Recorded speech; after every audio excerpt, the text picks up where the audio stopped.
Good morning વિદ્યાર્થી મિત્રો. આપણે ગયા વિડીયોની અંદર ધોરણ 9 વિષય વિજ્ઞાનમાં પ્રકરણ નંબર 11 કાર્ય અને ઉર્જાની ચર્ચા પૂરી કરેલી. એટલે કે આપણો જે અત્યારે પરીક્ષા લેવાની છે, દ્વિતીય પ્રિલિમિનરી પરીક્ષા, એની અંદરનો અભ્યાસક્રમ છે એ ગયા વિડીયોની અંદર પૂરો થઈ ગયો છે.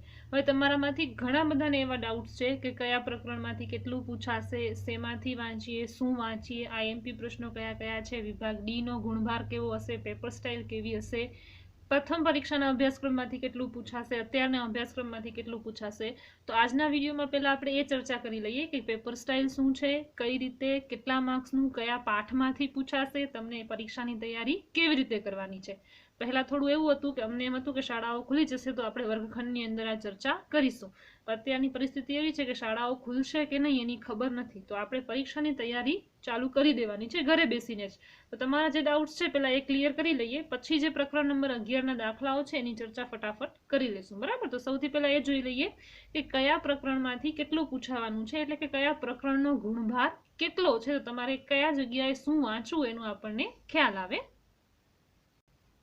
તો અહીંયા આપણે જોઈએ તો આપણી પાસે ગુજરાત માધ્યમિક અને ઉચ્ચતર માધ્યમિક શિક્ષણ બોર્ડ ગાંધીનગરે શૈક્ષણિક વર્ષ 2021 અને 22 માટે ધોરણ 9 વિજ્ઞાન વિષયની દ્વિતીય પરીક્ષાનું જે પ્રશ્નપત્રનું પરિરૂપ આપ્યું છે એ આપણી સામે છે. એમાં તમે જોઈ શકો છો કે પરીક્ષાનો સમય 2 કલાકનો છે અને કુલ 50 માર્ક્સનું પેપર રહેશે. બરાબર? હવે તમને સૌથી પહેલા અહીંયા નોંધ આપેલી છે કે આ પરિરૂપ વિદ્યાર્થીઓ, શિક્ષકો અને પ્રાશ્નિકો, મોડરેટર વગેરે માર્ગદર્શન માટે છે, જેના આધારે વિદ્યાર્થીઓને છે પરીક્ષાની તૈયારી કરવાનો પૂરતો માર્ગદર્શન મળે કે કેવી રીતે પરીક્ષાની તૈયારી કરવાની છે. બરાબર? એમાં તમને સૌથી પહેલા હેતુના આધારે ગુણભાર આપેલા છે, એ તમારા માટે બહુ ધ્યાનમાં લેવાના નથી. એ જે પરીક્ષાનું પ્રશ્નપત્ર સેટ કરશે એના માટે ધ્યાનમાં લેવાના છે. તમને જે જોવાનું છે એ અહીંયાથી છે કે હેતુલક્ષી પ્રશ્નો કેટલા હશે અને ટૂંક જવાબી પ્રશ્નો કેટલા હશે. તો અહીંયા તમે જોઈ શકો છો કે પ્રશ્નના પ્રકારના આધારે ગુણભાર આપેલા છે, એટલે તમને દર્શાવેલું છે કે કયા પ્રકારના પ્રશ્નો છે એમાંથી કેટલા માર્ક્સનું પૂછાશે. બરાબર? તો આપણે એક એક કરીને સમજી લઈએ કે કયામાંથી કેટલું પૂછાશે. તો અહીંયા તમે જોઈ શકો છો કે સૌથી પહેલું છે હેતુલક્ષી પ્રશ્નો, એટલે કે જેની અંદર OMR, જેને આપણે 1 માર્ક્સના પ્રશ્નો કહીએ છીએ, એટલે કે વિભાગ એ ના પ્રશ્નો, એનામાંથી તમારે જનરલ વિકલ્પ વિના અને વિકલ્પો સાથે કુલ તમને 15 માર્ક્સના હેતુલક્ષી પ્રશ્નો હશે. ટૂંક જવાબી પ્રશ્નો એટલે કે વિભાગ બી ના જે 2 માર્ક્સના પ્રશ્નો છે એ 14 માર્ક્સના હશે. ટૂંક જવાબી પ્રશ્નો વિભાગ સી ના જે છે એટલે કે 3 માર્ક્સનો એક હોય એવા તમને 12 માર્ક્સના પ્રશ્નો હશે. અને વિભાગ ડી જે 4 માર્ક્સનો હોય છે એટલે કે લાંબા પ્રશ્નો છે એ ટોટલ 12 માર્ક્સના હશે. આમ તમને કુલ 50 માર્ક્સનું પેપર હશે. બરાબર? હવે એનાથી ઉપર જઈએ તો પાઠના આધારે અથવા તો પ્રકરણના આધારે ગુણભાર, તો કયા પ્રકરણમાંથી કેટલું પૂછાશે એ તમને અહીંયા દર્શાવ્યું છે. તો અહીંયા તમે જોઈ શકો છો કયા પ્રકરણમાંથી કેટલું પૂછાશે. તો સૌથી પહેલા પ્રકરણ નંબર 1 છે આપણી આસપાસના દ્રવ્યો, એમાંથી 3 ગુણ, આપણી આસપાસના દ્રવ્યો શુદ્ધ છે કે નહીં એમાંથી 3 ગુણ, એમ તમને ગુણભાર દર્શાવે છે કે કયા પ્રકરણમાંથી કેટલું પૂછશે. હવે અહીંયા આપણને કઈ વસ્તુ ઉપર ધ્યાન આપવાનું છે ખાસ કરીને, તો એ જોવાનું છે કે કયા પ્રકરણમાંથી સૌથી વધારે માર્ક્સનું પૂછાશે, એટલે કે જેનો ગુણભાર સૌથી વધારે હોય. તમે જોઈ શકો છો કે અહીંયા પ્રકરણ નંબર 7 જે છે સજીવોમાં વિવિધતા, તેમાંથી કુલ 9 માર્ક્સનું પૂછી શકાય એવું છે. એટલે સૌથી વધારે ભાર તમને પહેલા એ પ્રકરણ ઉપર આપવાનો છે. એમાંથી 1 માર્ક્સનું પણ પૂછાશે, 2 માર્ક્સનું, 3 માર્ક્સ અને 4 માર્ક્સ. બરાબર? તો બધામાંનું પૂછાઈ શકે એવી શક્યતા છે. પછી તમને છે પ્રકરણ નંબર 10 અને 11, એ બંનેમાં તમે જોવો છો 6 માર્ક્સનું. પ્રકરણ નંબર 15 છે એમાંથી પણ 6 માર્ક્સનું પૂછાઈ શકે છે. એટલે અને બીજું છે પ્રકરણ નંબર 3 પરમાણુઓ અને અણુઓ, એમાંથી પણ 6 ગુણનું પૂછાઈ શકે છે. તો આ પ્રકરણો એવા છે કે જેમાંથી તમને 4 માર્ક્સના પ્રશ્નો અને 3 માર્ક્સના પ્રશ્નો પૂછાઈ શકે, એટલે કે મોટા પ્રશ્નો પૂછાઈ શકે. તો તમારે ધ્યાન આપીને આ પ્રકરણની તૈયારી વ્યવસ્થિત કરવાની. બીજું અહીંયા શું ધ્યાનમાં લેવાનું છે, તો તમે જોઈ શકો છો કે 2 પ્રકરણ એવા છે કે જે 1 માર્ક્સનું જ પૂછાશે, એટલે કે પ્રકરણ નંબર 5 અને પ્રકરણ નંબર 6. આ બંને પ્રકરણમાંથી 1 માર્ક્સનું જ પૂછશે, એટલે કે એમાંથી માત્ર વિભાગ એ ના પ્રશ્નો જ પૂછાઈ શકે. લાંબા પ્રશ્નો આ બંને પ્રકરણમાંથી પૂછાઈ શકે નહીં. બીજા 2 પાઠ છે પ્રકરણ નંબર 14 નૈસર્ગિક સ્ત્રોતો અને બીજો છે પ્રકરણ નંબર 8 ગતિ. એમાંથી 2 માર્ક્સનું પૂછાશે. એટલે શક્ય છે કે એમાંથી 1 માર્ક્સનો પણ વિભાગ એ નો પ્રશ્ન પણ પૂછી શકે ને વિભાગ બી નો 2 માર્ક્સનો પ્રશ્ન પણ પૂછી શકે. તો એ પાઠના તમારે વિભાગ સી અને ડી વાંચવાના નથી. બરાબર, આ તમને એટલે સમજાવું છું કે કયા પ્રકરણમાં કયો વિભાગ પૂછાઈ શકે તો એટલું જ આપણે વાંચીએ, એટલી જ તૈયારી કરો તો તમે સરળતાથી વધારે માર્ક્સ કવર કરી શકો. તો આ વાત થઈ કે પ્રકરણ દીઠ કેટલો ગુણભાર, કયા પ્રકરણમાંથી કેટલા ગુણનું પૂછશે. હવે તમને અહીંયા છે પ્રશ્નપત્રનું માળખું દર્શાવ્યું છે. પ્રશ્નપત્ર કેવું હશે તો વિભાગ એ જે હેતુલક્ષી પ્રશ્નો છે એમાં 1 થી 15 એટલે કે કુલ 15 પ્રશ્નો હશે અને 15 માર્ક્સનો વિભાગ એ હશે, જેમાં બધા જ પ્રશ્નો ફરજિયાત રહેશે. આ વિભાગની અંદર હેતુલક્ષી એટલે કે MCQ પ્રશ્નો હોઈ શકે, ટૂંક જવાબી પ્રશ્નો હોઈ શકે, એક શબ્દમાં જવાબ આપો, એક વાક્યમાં જવાબ આપો, ખાલી જગ્યા પૂરો, વ્યાખ્યા, ચિત્ર ઓળખો, ક્રમમાં ગોઠવો, કાંઈ પણ આકૃતિમાં નામકરણ, કાંઈ પણ તમને 1 માર્ક્સનું જે પણ છે એ હેતુલક્ષી પ્રશ્નોમાં પૂછી શકાય. 15 માર્ક્સનો વિભાગ એ હશે. વિભાગ બી નો ગુણભાર છે 14 માર્ક્સ. બરાબર, 14 માર્ક્સ કેવી રીતે તો પ્રશ્ન 16 થી 25 દરેક 2 ગુણના ટોટલ 10 પ્રશ્નો આપેલા હશે. 10 માંથી તમારે કોઈ પણ 7 પ્રશ્નના જવાબ લખવાના હશે. એટલે કે 3 પ્રશ્નો એવા હશે કે જે તમે ઓપ્શનમાં કાઢી શકો છો, જેનો જવાબ તમે ન લખો તો પણ ચાલે. વિભાગ સી છે એનો ગુણભાર છે ટોટલ 9 ગુણ. બરાબર, અહીંયા તમને 26 થી 30 પ્રશ્નો, દરેકના 3 ગુણ હશે અને 5 માંથી કોઈ પણ 3ના જવાબ લખવાના રહેશે. 2 પ્રશ્નો તમે ઓપ્શનની અંદર કાઢી શકો છો.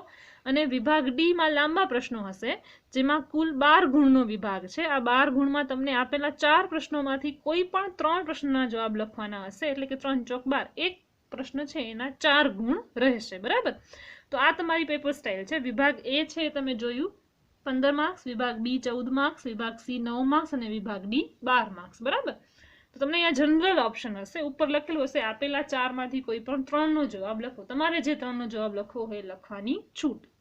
આ વાત થઈ કયા પ્રકરણમાંથી કેટલા ગુણભારનું પૂછાશે અને પેપર સ્ટાઇલ શું હશે. આના પછીનો તમારા બધાનો મુખ્ય પ્રશ્ન જે છે કે પ્રશ્નપત્ર માટે અથવા તો પ્રશ્નની તૈયારી છે, પેપરની તૈયારી છે એ સ્વાધ્યાય પોથીને ધ્યાનમાં રાખીને કરીએ કે પાઠ્યપુસ્તકના ઇન્ટેક્સના અને સ્વાધ્યાયના પ્રશ્નોને ધ્યાનમાં રાખીને. તો એ તમારા માટે ખાસ સૂચના આપવાની છે કે અસાઇનમેન્ટ જો કોઈએ લીધી હોય તો અસાઇનમેન્ટને કેન્દ્રમાં રાખીને પરીક્ષાની તૈયારી કરવી. પેપર છે એ આપણે અસાઇનમેન્ટના આધારે કાઢવાનું રહેશે ઉપરથી, એટલે કે બોર્ડમાંથી આ વખતે પ્રશ્નપત્ર આવવાના નથી. બરાબર, તો તમે અસાઇનમેન્ટના આધારે તૈયારી કરી શકો છો. જો અસાઇનમેન્ટ ન લીધી હોય તો તમારી પાસે જે સ્વાધ્યાય પોથી છે એ સ્વાધ્યાય પોથીને ધ્યાનમાં લઈને તમે તૈયારી કરશો. સ્વાધ્યાયના અને ઇન્ટેક્સના પ્રશ્નોને અત્યારે આપણે ધ્યાનમાં લેવાના નથી. જો પેપર બોર્ડમાંથી એટલે કે ઉપરથી આવવાનું હોય ગાંધીનગરથી તો આપણે ઇન્ટેક્સના અને સ્વાધ્યાયના પ્રશ્નો ઉપર ભાર મૂકીએ છીએ. આ પેપર છે આપણે બોર્ડમાંથી નથી મંગાવવાના, આપણે અસાઇનમેન્ટ અને સ્વાધ્યાય પોથીને ધ્યાનમાં રાખીને જ પરીક્ષાની તૈયારી કરવાની છે. અને આ સૂચના છે બધા વિષયો માટે લાગુ પડે છે, માત્ર વિજ્ઞાનમાં જ નહીં, બધા વિષયના પેપર છે એ અસાઇનમેન્ટમાંથી અને સ્વાધ્યાય પોથીમાંથી જ હશે. તો જે લોકોએ અસાઇનમેન્ટ વસાવી છે એ લોકો અસાઇનમેન્ટ ઉપર ભાર આપે, અસાઇનમેન્ટ ન લીધી હોય એ લોકો સ્વાધ્યાય પોથીને ધ્યાનમાં લખીને તૈયારી કરે. પાઠ્યપુસ્તક અને ઇન્ટેક્સના પ્રશ્નો ઉપર અત્યારે ધ્યાન આપવાની જરૂર નથી. બરાબર, તો આ વાત થઈ આપણે પેપર સ્ટાઇલની, કયા પાઠમાંથી કેટલું પૂછાશે એની. લગભગ પરીક્ષા માટેનું જે પૂરતું માર્ગદર્શન છે એ મેં તમને અહીંયા સમજાવવાનો પ્રયત્ન કર્યો છે. હજી ક્યાંય પણ કોઈ ડાઉટ હોય તો તમે લોકો મને કોલ કે મેસેજથી પૂછી શકો છો, જે પણ ડાઉટ હોય. હવે આપણી પાસે જે ટાઈમ છે એમાં આપણે પ્રકરણ નંબર 11, હવે તમે જોજો આપણે ગુણભાર જોયા, એમાં આપણે જોયું કે સૌથી વધારે ગુણભાર છે પ્રકરણ નંબર 10 અને 11ના છે. એટલે આપણે સમજી શકીએ કે પ્રકરણ નંબર 10 અને 11 માંથી દાખલાઓ પૂછાઈ શકે. 4 માર્ક્સનો દાખલો પણ પૂછી શકે, 3 માર્ક્સમાં દાખલો પણ પૂછી શકે. તો પ્રકરણ 10ના સ્વાધ્યાય પોથીના દાખલાઓ છે આપણે વર્ગખંડની અંદર બધા સોલ્વ કરી લીધા છે. પ્રકરણ 11 આપણે હમણાં જ પૂરું કર્યું છે અને જે દાખલાઓ સ્વાધ્યાય પોથીની અંદર છે એની અંદર જે સમજાવવા જેવું મને લાગે છે એવા અગત્યના દાખલાઓ અને એની ગણતરી આપણે અત્યારે સમજી લઈએ અને પછી આપણે બધા ધ્યાનથી પરીક્ષાની તૈયારીઓમાં ધ્યાન આપીએ. કારણ કે પરીક્ષાની આપણે તૈયારી રાખીએ, ગમે ત્યારે ઉપરથી સૂચના આવે તો આપણને 10 તારીખે પરીક્ષા આપવા માટે શાળામાં હાજર થઈ જવું પડશે. બરાબર, તો હવે આપણે અત્યારે પ્રકરણ નંબર 11ના સ્વાધ્યાય પોથીના દાખલાઓ છે એની ચર્ચા કરી લઈએ. સ્વાધ્યાય પોથી પેજ નંબર 126 ઉપર વિભાગ બી નો પ્રશ્ન નંબર 7 છે. જો કોઈ કારનું દ્રવ્યમાન 1500 કિલોગ્રામ હોય તો તેના વેગને 30 કિલોમીટર પ્રતિ કલાકથી વધારીને 60 કિલોમીટર પ્રતિ કલાક કરવા માટે કેટલું કાર્ય કરવું પડશે. અહીંયા તમને કારનું દળ છે આપેલ છે. કારનું દળ m બરાબર 1500 કિલોગ્રામ. કારનો પ્રારંભિક વેગ u બરાબર તમને આપ્યું છે 30 કિલોમીટર પ્રતિ કલાક. એટલે કે આપણે તે કિલોમીટર પ્રતિ કલાકને મીટર પ્રતિ સેકન્ડમાં ફેરવવા માટે 100 વડે ગુણાકાર અને 3600 વડે ભાગાકાર. જવાબ મળશે 8.33 મીટર પ્રતિ સેકન્ડ. કારનો અંતિમ વેગ v છે 60 કિલોમીટર પ્રતિ કલાક. એને મીટર પ્રતિ સેકન્ડમાં ફેરવવા માટે 100 વડે ગુણાકાર અને 3600 વડે ભાગાકાર. જવાબ મળે છે 16.67 મીટર પ્રતિ સેકન્ડ. તમને પ્રશ્નમાં પૂછ્યું છે કેટલું કાર્ય કરવું પડે, એટલે આપણને પ્રારંભિક ગતિ ઉર્જા છે એ E of KI એટલે કે કાઇનેટિક એનર્જીના આધારે 1/2 mu² સૂત્ર દ્વારા શોધવાની રહેશે. સૂત્રની અંદર તમે કિંમતો મૂકી અને દાખલાની ગણતરી કરી શકો છો. બરાબર. પછી 8મો છે, દરેકનો પાવર 500 વોટ હોય તેવા 4 સાધનો 10 કલાક માટે વાપરવામાં આવે તો તેમના દ્વારા વપરાતી ઉર્જા કિલોવોટ અવરમાં શોધો. એક સાધનનો પાવર અહીંયા આપ્યો છે P બરાબર 500 વોટ બરાબર 0.5 કિલોવોટ અને સમય તમને આપ્યું છે 10 કલાક. તો 4 એક સરખા સાધનો વડે વપરાતી કુલ ઉર્જા બરાબર 4 ગુણ્યા પાવર ગુણ્યા સમય. 4 પાવર છે 0.5 કિલોવોટ ગુણ્યા સમય છે 10 કલાક. બધાનો ગુણાકાર એટલે 20 કિલોવોટ અવર એટલે કે 20 યુનિટ પાવર છે એ એટલી ઉર્જા છે એ વપરાશે. બરાબર. તમને કહ્યું હતું કે કિલોવોટ અવરમાં શોધો. આપણે પણ જવાબ મળી ગયો છે કિલોવોટ અવર અથવા તો યુનિટમાં. પછી વિભાગ સી નો પ્રશ્ન નંબર 4 છે, 400 ન્યૂટન સમાન વજન ધરાવતી 2 છોકરીઓ એક દોરડાની મદદથી 8 મીટર ઉપર ચડે છે. એક છોકરીનું નામ એ અને બીજીનું નામ બી રાખી આ કાર્ય પૂરું કરવા માટે છોકરી એ 20 સેકન્ડનો સમય લે છે, જ્યારે છોકરી બી છે 50 સેકન્ડનો સમય લે છે. દરેક છોકરી દ્વારા વપરાયેલ પાવરની ગણતરી તમને અહીંયા કરવાની કહી છે. આ દાખલો લગભગ આપણે પાઠ્યપુસ્તકની અંદર કરી લીધો છે. ઉદાહરણનો દાખલો છે જેમાં આને આ રકમ છે. આપણે એકવાર વર્ગખંડની અંદર સમજી ગયા છીએ, એમ છતાંય ફરીથી એકવાર જોઈ લો. તો છોકરી એ દ્વારા વપરાયેલ પાવર, તો પહેલાં છોકરી એનું વજન આપણને ખબર છે 400 ન્યૂટન, છોકરી એનું સ્થાનાંતર 8 મીટર, લીધેલ સમય 20 સેકન્ડ. તો પાવર ગણવા માટે શું કરવું પડે? પાવર બરાબર કરવામાં આવેલ કાર્ય છેદમાં લીધેલ સમય. P બરાબર mgh છેદમાં T. આ સૂત્ર છે. mg આપણી પાસે છે 400 ન્યૂટન, h છે 8 મીટર અને સમય છે 20 સેકન્ડ. તમને જવાબ મળશે 160 વોટ. આવી જ રીતે આ જ સૂત્રની મદદથી છોકરી બીના પાવરની ગણતરી કરીએ તો છોકરી બી દ્વારા વપરાયેલ પાવર, તો છોકરી બીનું વજન છે mg બરાબર 400 ન્યૂટન, કારણ કે બેનું વજન સરખું છે. સ્થાનાંતર કર્યું છે 8 મીટર, પણ તેને સમય લાગ્યો છે 50 સેકન્ડ. તો પાવર P બરાબર mgh ભાગ્યા T. mgની કિંમત છે 400, ઊંચાઈ અને કાપી છે 8 મીટર અને સમય લાગ્યો 50 સેકન્ડ. ગણતરી કરે જવાબ મળશે 64 વોલ્ટ. 64 વોટ. આ ગણતરી આપણે વર્ગખંડની અંદર પણ કરી હતી ઉદાહરણમાં, અને ફરીથી એકવાર સમજી પણ લીધી છે. સૂત્ર યાદ હશે, કિંમતો મૂકતા આવડશે તો ગણતરી થઈ જશે. ત્યારબાદ પેજ નંબર 129 પર 5મો પ્રશ્ન છે, 40 kg દળના પદાર્થને જમીનથી 5 મીટરની ઊંચાઈ પર લઈ જવામાં આવે છે. તેની સ્થિતિ ઉર્જા કેટલી થાય? પહેલા સ્થિતિ ઉર્જાની ગણતરી કરવી પડશે. બરાબર. જો આ પદાર્થને મુક્ત પતન કરવા દેવામાં આવે, મુક્ત પતન કરાવવું એટલે કોઈ પણ જાતનું બળ લગાડ્યા વગર ઊંચાઈએથી કોઈ વસ્તુને ફેંકી દેવી. તો મુક્ત પતન કરાવવામાં આવે ત્યારે અડધા રસ્તે પહોંચે ત્યારે તેની ગતિ ઉર્જાની ગણતરી કેટલી થાય? અહીંયા g બરાબર 10 મીટર પ્રતિ સેકન્ડનો વર્ગ લેવાનો છે. બરાબર. હવે પહેલાં સમજીએ તો મુક્ત પતન કરતો પદાર્થ જ્યારે અડધી ઊંચાઈએ પહોંચે ત્યારે જમીનથી તેની ઊંચાઈ h બરાબર 2.5 મીટર થશે. શા માટે? તો આપણે કેટલી જગ્યાએ એને મૂક્યો છે? 5 મીટરની ઊંચાઈ આપણે તેને લઈ ગયા છીએ, પછી તેને મુક્ત પતન કરાવ્યું છે. તો અડધો થાય 5 મીટરના અડધા કેટલા થાય? 2.5 મીટર. બરાબર. આ સ્થાને તેની સ્થિતિ ઉર્જા બરાબર mgh. m એટલે એનું દળ કેટલું છે? 40 કિલોગ્રામ એટલે 40.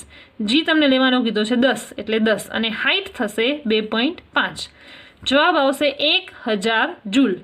પણ મુક્ત પતન કરતા પદાર્થની યાંત્રિક ઉર્જાનું હંમેશા સંરક્ષણ થાય છે, એટલે કે આ યાંત્રિક ઉર્જા હંમેશા ફિક્સ રહે છે, બદલાતી નથી. તો h ઊંચાઈએ પદાર્થની યાંત્રિક ઉર્જા બરાબર hના છેદમાં 2 ઊંચાઈએ પદાર્થની યાંત્રિક ઉર્જા. આ h ઊંચાઈ એટલે 5 મીટર ને hના છેદમાં 2 એટલે 2.5 મીટર.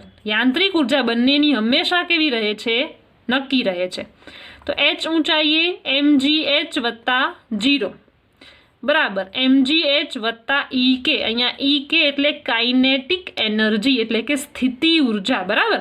અહીંયા mgh આપણને મળશે 2000 જૂલ, કારણ કે જે મળ્યું છે એના કરતાં બમણું થશે જો 2.5 મીટરે 1000 હોય તો 5 મીટરે 2000 થઈ જાય. તો 2000 જૂલ બરાબર 1000 જૂલ વત્તા E ઓફ K એટલે કે કાઇનેટિક એનર્જી. અહીંયા પ્લસમાં છે, બરાબરની ડાબી બાજુ લઈ જાઓ તો માઇનસ થશે. 2000 માઇનસ 1000 એટલે 1000. તો જે સ્થિતિ ઉર્જા આપણને શોધવાની કીધી છે કે 40 kg દળના પદાર્થને જમીનથી 5 મીટર ઊંચાઈ પર લઈ જઈએ તો તેની સ્થિતિ ઉર્જા કેટલી થાય? આ થશે એની સ્થિતિ ઉર્જા. કાઇનેટિક એનર્જી બરાબર 1000 જૂલ. બરાબર. તો આટલા દાખલાઓ છે તમને પ્રકરણ નંબર 11માં છે અને જેમાંથી તમને પૂછાઈ શકે એવી શક્યતા પણ છે. તો અહીંયા આપણો પ્રકરણ નંબર 11 પણ આમ તો પૂરો થાય છે. એટલે કે જે દ્વિતીય પરીક્ષાનો સિલેબસ છે એની ચર્ચા આપણે પૂરી કરી છે. પ્રશ્નપત્ર કેવું હશે, કયા વિભાગમાં કેટલા ગુણનું પૂછાશે અને કયા પાઠનો કેટલો ગુણભાર છે એની ચર્ચા પણ આજે આપણે કરી લીધી. હવે સમય છે પરીક્ષાની તૈયારી કરવાનો. તમે લોકો ઘરે છો, તમારી પાસે પૂરતો સમય છે, પ્રયત્ન કરો. અને કેટલાક IMP પ્રશ્નો પણ જો તમને જોઈતા હોય તમે લોકો મને મેસેજ કરી શકો છો. મારી પાસે જે અમુક અસાઇનમેન્ટના ફોટોઝ છે કે કયા કયા પ્રશ્નો પૂછાઈ શકે એવા છે એ હું તમને ફોટો મોકલાવી આપીશ. ઘરે રહીને પરીક્ષાની તૈયારીઓ કરીએ. શક્યતા છે કે 7 તારીખ અને સોમવારથી શાળાઓ ચાલુ થઈ જાય તો આપણે શાળાની અંદર પણ પરીક્ષાથી પહેલાં એકવાર મળી લેશું અને જો કાંઈ ચર્ચા કરવા જેવી હોય, તમને કંઈ ન સમજાયું હોય એવું હોય તો આપણે ત્યાં ચર્ચા કરી અને તમારા ડાઉટ સોલ્વ કરી શકીશું. ઠીક છે? All the best. Thank you.